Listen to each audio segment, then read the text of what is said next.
Zor durum içimdeki bu alevi söndürün. Her gün dünyayı yeniden tersine de döndürün. İçimdeki devrim ateşini gördükçe ürkün. Karşımdaki insansa fark etmez ne Kürdü Türk'ü.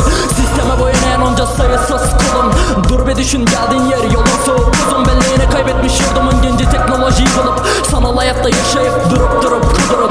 Para hayatın o hayat yaşamın paramparça bugün. Çoluk çocuğuna getirebilmek için birkaç parça öğün.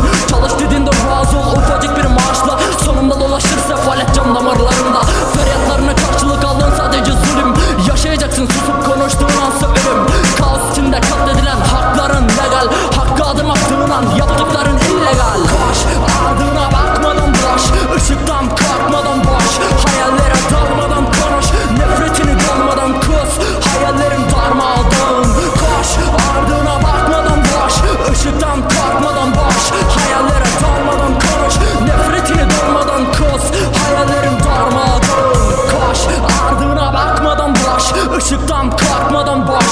Hayallere dalmadan konuş. Nefretini